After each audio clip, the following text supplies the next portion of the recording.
Hello, it is Friday, and it is December the 2nd. This is the Greenbrier Valley Church of the Nazarene with your daily devotion. Today we read in the book of 1 Peter, chapter 3, verses 13 through 22. Here's the word of the Lord. Who is going to harm you if you are eager to do good? But even if you should suffer for what is right, you are blessed. Do not fear their threats, do not be frightened.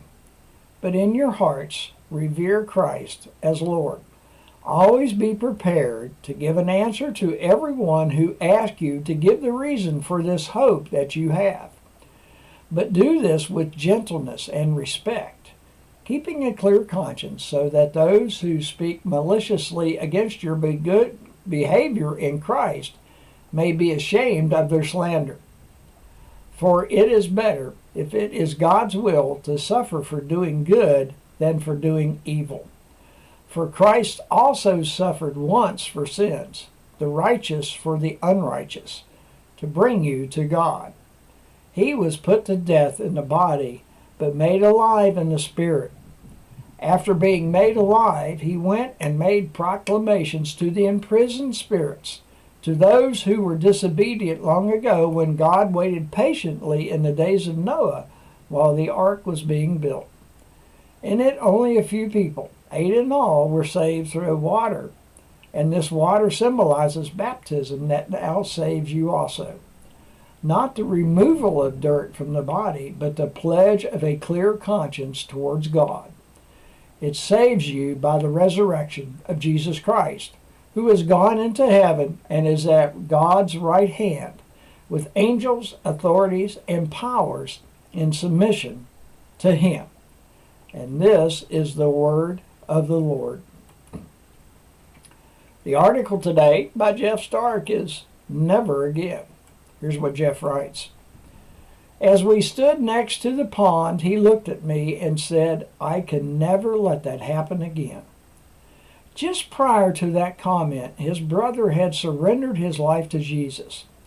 It had been a beautiful moment, a young man at the end of his rope, yielding himself to the clear call of Jesus, beginning the transformative journey that lay ahead. The problem for my friend was that it had been the one who had shared the reason for the hope I have. I had been the one to explain the gospel.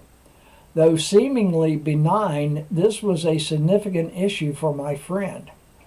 Realizing his brother was taking steps towards Jesus and feeling ill-equipped and ill-qualified to lead him down that path, I got a late-night crisis call. "Pastor, come to the rescue."